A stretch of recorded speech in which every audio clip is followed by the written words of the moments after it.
क्या किया है और अब हमें क्या करना है। मुझे ऐसा लगता है कि हमारा मकसद ये है यहाँ पे डिस्कशन करने का कि हमारा अगला स्टेप क्या है। आंदोलन लड़ना है, हमें जिन ताकतों के खिलाफ आंदोलन लड़ना है, मुझे ऐसा लगता है कि वो लड़ाई कागजों से ऊपर जा चुकी है।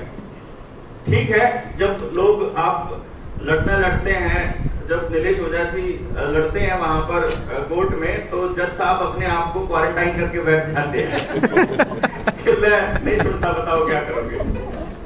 लेकिन जब लोग सड़कों पर उतरने लगते हैं तो जज साहब ठीक भी होके आ जाते हैं। और असली जो खेल है वो ये है कि ये देखना चाहते हैं अब कब तक चुप रहेंगे, कितने लोग बोलेंगे और क्या बोलेंगे। जिनकी लड़ाई अपन लड़ रहे हैं, अवेकन इंडिया मूवमेंट के लोग जो खड़ा होकर के बात कर रहे हैं, जो जनता सरकार मोर्चा के लोग खड़ा होकर के बात कर रहे हैं, उन लोगों की जिनकी हम लड़ाई लड़ रहे हैं, उनको पता भी है कि नहीं कि ये लोग तुम्हारे लिए सर बढ़ाने को खड़े हुए हैं। मतलब मुझे नहीं लगता कि जितने लोग यहाँ बैठे हैं किसी का कोई अपना व्यक्तिगत बहुत बड़ा स्वार्थ होगा, क्योंकि ये वो लोग हैं जो अपने अपने कामों में पहले से कहीं ना कहीं एंगेज थे। और एक मोमेंट आया जब उनको रियलाइज कराया गया या उनको हो गया, या किसी के कोई कर्म थे, उनका कोई ज्ञान था कि उनको प्राप्ति हो गई उस ज्ञान की, कि भाई नहीं, ऐसे काम नहीं चलेगा।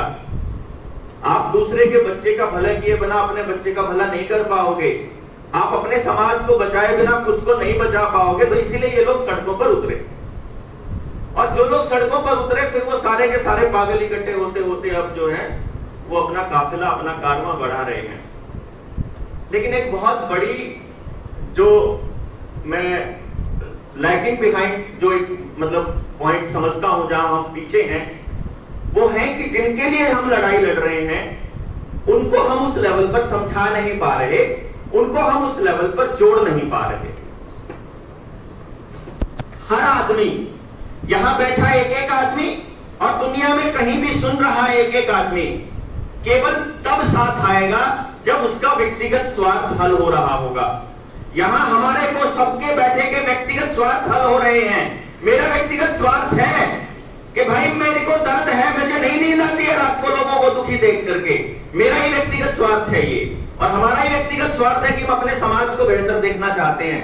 तो उन लोगों के स्वार्थ छोटे छोटे से हैं बेचारों के, नौकरी का स्वार्थ, बेटे की स्कूल की फीस का स्वार्थ, उनके स्कूल में जाने का स्वार्थ, और हाजिरी लगने का, बस में जाने का, पैसा नहीं होगा तो क्या होगा, बस नहीं होगी तो क्या होगा। अब उनके स्वार्थों को कैसे सॉल्व करेंगे, उन तक कैसे पहुंचेंगे। मुझे ऐसा लगता है कि तंत्र ने, कौन से तंत्र ने, जिस तंत्र ने ये जाल बिछाया, जिसने ये लॉकडाउन लगाया और जिसने आगे का प्रपंच रचा हुआ है, उस तंत्र ने ये कहा, ये सोचा कि इन लोगों की सारी चीजों को पेट के साथ जोड़ दो और उसके बाद इनसे आप जो मर्जी करवा लो, पेट के साथ जोड़ने के बाद करवा लो। अब आप हेल्थ है, आप बीमार हो जाते हो, बिना पैसे के नहीं गुजारा होता है। किसी आम आदमी से पूछिएगा कि भाई तू पैसा क्यों जोड़ रहा है, वो बोलता है कभी इमरजेंसी आ जाए। कौन सी इमरजेंसी आएगी कि क्या पता घर में कोई बीमार पड़ जाए। मतलब उसकी सबसे बड़ी इमरजेंसी यही है कि कभी उसे पैसे की जरूरत, बीमारी में जरूरत पड़ने वाली है।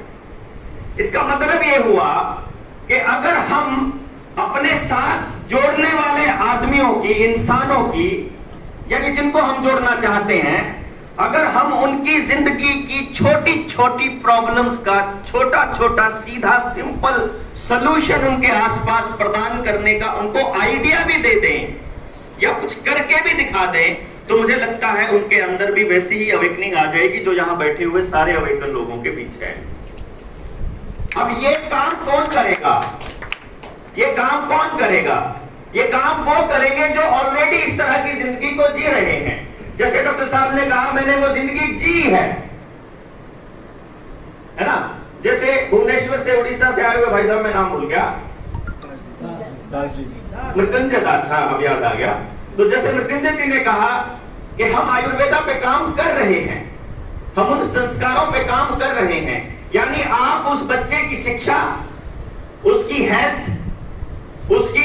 उसका आचार व्यवहार, उसकी रसोई, उसका खेत, उसका पशुधन, इन सबको जोड़ दो ना, एक कलेक्टिव मोड बना दीजिए ना। जब कोई आयुर्वेद का आदमी जब बीमारी पे बात करने आए तो इन षड्यंत्रों पे भी कर जाए, जब उसके बच्चे की शिक्षा पे बात करने आए तो इनको भी बता जाए, जब कोई और मुद्दे पर बात करने आए जब ये बता जाए कि जिंदगी कैसे चलनी होती है। और सुखी लोग कौन हैं? बहुत पैसे वाले लोग हैं या वो लोग हैं जिन्होंने अपनी जिंदगियां दूसरों के नाम कुर्बान कर दी और समाज के लिए काम किया? क्यों हम अपने बच्चे को पैसों के लिए, गाड़ियों के लिए, बंगलों के लिए तैयार कर रहे हैं जिंदगी के लिए? हम क्यों नहीं उनको खुशी के लिए तैयार कर रहे? हम क्यों नहीं उनको समाज के लिए तैयार कर रहे? ये बातें समाज को बताने की बहुत ज्यादा जरूरत है। और मुझे लगता है इसके लिए सबसे ज्यादा जो जरूरत पड़ेगी वो होगी हमारी अवेकनिंग की, हमारे टाइम की, हमारी सिरदर्दी की, हमारी हेडेक की। हमें सबसे पहले ये सोचना होगा, आप हरियाणा में देखिए, हरियाणा के अंदर जो योद्धा लगे हुए थे, अब उन्होंने अपने आप को मल्टीप्लाई करना शुरू कर दिया। जिस टाइम पे कोर्ट का वर्डिक्ट आता है उससे पहले हरियाणा अपना वर्डिक्ट दे चुका था। नहीं मानते तुम्हारी बात? हमारा स्कूल खुलेगा 28 तारीख से, हमारे स्कूल खुलेंगे। सरकार जैसे ही हमने ऐलान किया 28 तारीख से स्कूल खुलेंगे, सरकार का शिक्षा मंत्री आगे कहता है हम 3 तारीख से खोल तो रहे हैं, क्या जरूरत पड़ी है? हमारे ऐलान के बाद वो बोलते हैं, हम कहते हैं नहीं मानते तुम्हारी, हम डीसी दफ्तर जाएंगे और तुमने अगर हमको रोका तो हमारी ट्रॉली तुम्हारे दरवाजे के बाहर खड़ी होगी, तुम हमको अंदर नहीं जाना होगा, हम तुमको बाहर नहीं आने देंगे, आके दिखाओ तुम्हारी मजाक। अब कैसे हमको पता लगा? तो हरियाणा सरकार ने भी कह दिया ठीक है जी, हम सारी रिस्ट्रिक्शन हटा देते हैं, कोई टेंशन नहीं है, अब जहां मर्जी जाओ, जो मर्जी करो, लगाओ ना लगाओ, दिखाओ ना दिखाओ। लेकिन कमीनेपन की हद देखिए, कागजों में कह दिया रिस्ट्रिक्शन हटा दिए, लेकिन स्कूलों के प्रिंसिपल को वहां स्पेशली फोन करके डंडा किया जाता है कि तुम बच्चों को लगवाते क्यों नहीं हो? हमें पता लगता है कि चुपचाप मास्टरों ने जबरदस्ती लगा दिया, मास्टरों ने लगा दिया। ऐसे हरामखोर हो गए मास्टर। मतलब शिक्षक जिसका काम था समाज को दिशा दिखाने का, वो आदमी आज राक्षस बन के काम कर रहा है। अभी पता लगा मुझे, अभी मैं जब फोन देख रहा था, साहिल जब बोल रहे थे, उससे पहले की बात में मोबाइल खोला हुआ था, एक टीचर की गाड़ी चलाते हुए सुबह आज स्कूल में जाते हुए हार्ट अटैक से मौत हुई। पुलिया में टकराने से वो जो उसके साथ टीचर बैठे थे दूसरे, और उनका सिर में चोट लगी, वो भी आईसीयू में भर्ती है, गंभीर चोटें हैं। एक बार दिल में आने को हुआ था कि ठीक हुआ इस राक्षस के साथ, पर नहीं आ पाया। वही दर्द फिर आ गया कि नहीं यार, है तो अपने बीच का ही, कैसे गाली देते हैं इसको? इसने गलती करी थी तो क्या हम भी वही गलती करें कि हम इसको भी, उसके लिए भी गलत भावनाएं लें? हमसे होता ही नहीं, होएगा ही नहीं। हमें तो ऐसा लगता है कि नहीं, उसके साथ भी गलत हुआ। और मुझे ऐसा लगता है कि उस टीचर को भी मालूम नहीं था कि मैं गलती से या अनजाने में राक्षस बना हुआ हूं, अनजाने में अपने बच्चों का सत्यानाश कर रहा हूं, अगली पूरी पीढ़ी को खत्म कर रहा हूं। तो मुझे ऐसा लगता है कि जो ऐसे लोग जिनसे उम्मीद करता है समाज, जिनको हम पढ़ा लिखा बोलते हैं, जिनको मृत्युंजय भाई बोलते थे कि सो कॉल्ड पढ़े लिखे, एजुकेटेड, डिग्रीधारी, उनको भी खुद से समझना होगा कि साधारण जिंदगी कैसी होती है और पढ़े लिखे लोगों की जिंदगियां कैसी है। एक बार थोड़ा लगा लो हिसाब, शहरों में जाकर गांव के लोगों से पूछ लो कि तुम ज्यादा अमीर हो कि वो ज्यादा अमीर हैं। एक बार ये भी समझना होगा कि जितने वकील हैं उनको भी पकड़ के बाजू एक बार झकझोरना होगा कि ये जो नीलेश है ये कोई अलग मिट्टी का थोड़ी बना हुआ है, ये जो साहिल है ये कोई आसमान से थोड़ी उतरा है, ये तो बेचारा वैसे भी बढ़िया का बालक है। हमारे हाथों में आगरा पानी तो नरम हो आगरा, पर जब ये बोलता है भाना भाई तो लगता तो नहीं। मतलब ये है कि पढ़ा लिखा होना एक अलग चीज है, चीजों को समझना एक अलग चीज है, समाज के लिए जीना अलग चीज है। और मुझे लगता है हम लोगों को यही करना है।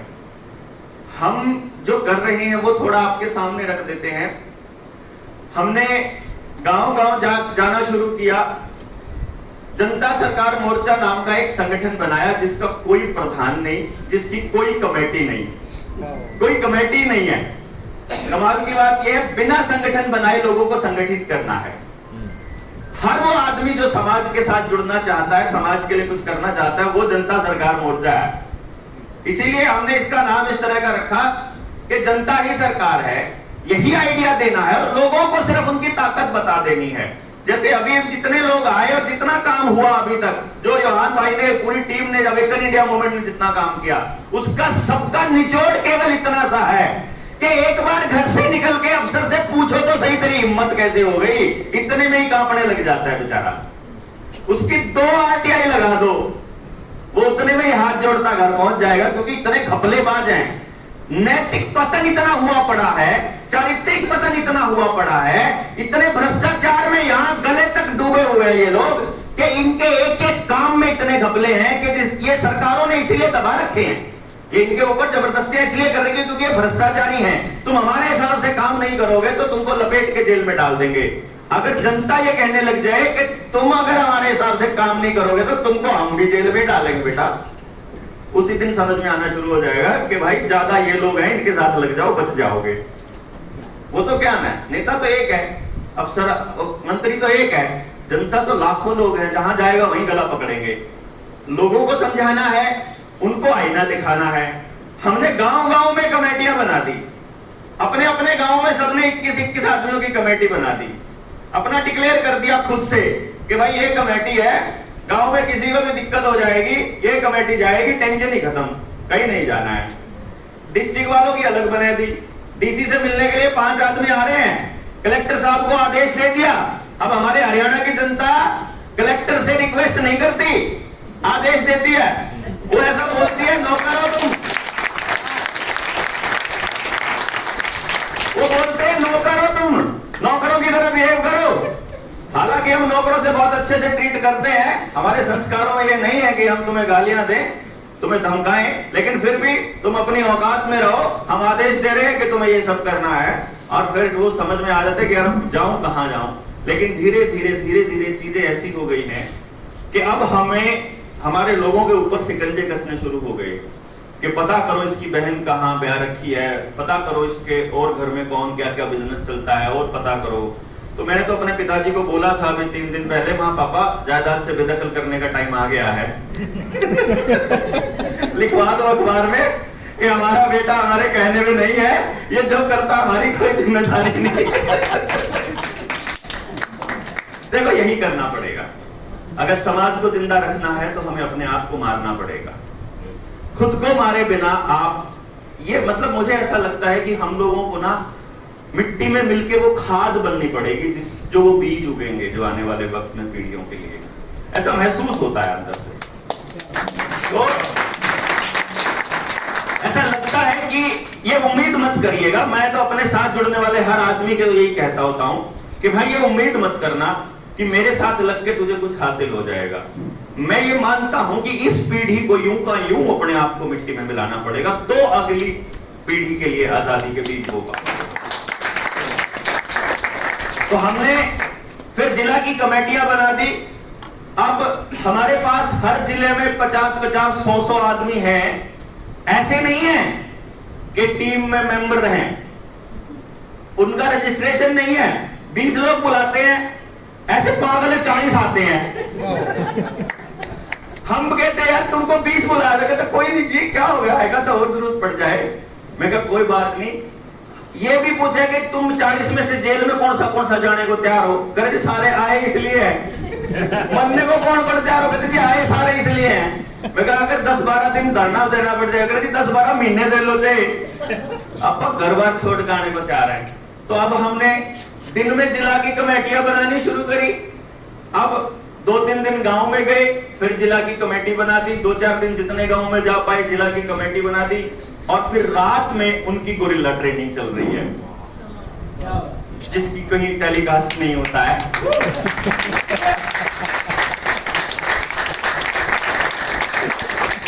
कि अगर मान लो कल को ये योहान को पकड़ के जेल में डाल दे, कल को ये अमर भाई को पकड़ के लटका दे, कल को देवेंद्र को पकड़ के फांसी चढ़ा दे, तो एक की जगह 100 निकल के आएंगे अंदर से। ये मत सोच लेना तुम लोग, कहीं तुम ये सोच रहे हो कि ये अवेकन इंडिया मूवमेंट और ये जनता सरकार मोर्चा ये 4 आदमी हैं इनके कितने आदमी और मरने के लिए तैयार है, इसका अंदाजा सरकारों को नहीं होना चाहिए। कुछ लोग ऐसे होते हैं जो नीम का पत्थर होते हैं, और मुझे लगता है कि वो लोग कभी चेहरा सामने नहीं लेकर आते। हम जैसे लोगों का सौभाग्य होता है कि जनता के लोगों का प्यार भी मिलता है, सम्मान भी मिलता है, और उनको थोड़ा चेहरा भी चमक जाता है, 2-4 शब्द बढ़िया बोलने आ जाते हैं तो स्टेज पे। लेकिन कुछ लोग ऐसे होते हैं जिनके योगदान को, जो बंद कमरे में बैठ के हमारे लिए वो कागज तैयार कर रहे होते हैं, जो बैठ के अलग से अपना अभी भी इस वक्त भी जब हम यहाँ बैठे हुए हमारी वीडियोस बन रही हैं, उस वक्त भी वो लोग बैठ के गाँव में अपने लेवल पे चौपालों में काम कर रहे हैं। सबसे पहले मैं उनको धन्यवाद करना चाहूंगा कि इस मोमेंट को इतना बड़ा कर दिया। और आप लोगों को भी मैं यही कहना चाहूंगा अपने इस बातचीत के माध्यम से कि 24 के 24 घंटे, मतलब मैं ऐसा नहीं था जैसा मैं अब हूं, बड़ा ऐश करने वाला ही बच्चा था। महीने में 4 ही दिन काम किया करता था, 4 ही लोगों से मिलता था, फालतू बाकी के 15 दिन पहाड़ों में रहता था, कुदरत के साथ रहता था, फालतू चक्करों में कभी पैसे वैसे के चक्कर में पड़ा नहीं, कभी बचत करी नहीं एक पैसे की, क्योंकि पता था सब कुछ कुदरत कर ही रही है। इसीलिए फिर जब आज यहाँ आना पड़ता है तो स्पॉन्सर ढूंढने पड़ते हैं है नहीं ये भाई, कुछ अपने पास कोई बुला रहा है तो टिकट भेज दो तो आ जाएंगे, नहीं तो नहीं, बस की बात है। But still we are happy, क्योंकि हमने कभी अपने लिए जिए नहीं। और जब हम समाज को ये देके जाएंगे, मुझे ऐसा लगता है कि जो ये लोग इकट्ठे हुए हैं पागल से, ये लोग समाज को ये देके जाएंगे कि अपने लिए जिए तो क्या जिए हैं। समाज में यहाँ जो मिला है समाज से ही मिला है, और मुझे लगता है अपनी जिंदगी यहाँ अर्पित करना है। यही खुद समझा है, यही औरों को समझाते हैं, और यही अगली पीढ़ियों को समझाना है। बाकी बातें मुझे लगता है दोबारा फिर मौका मिलेगा, फिर कहेंगे। एक ही टाइम में सारा टाइम नहीं लेता, तो अगली बार नहीं तो टाइम नहीं देंगे। अपनी बात जल्दी कर था। धन्यवाद। जय हिंद, जय भारत।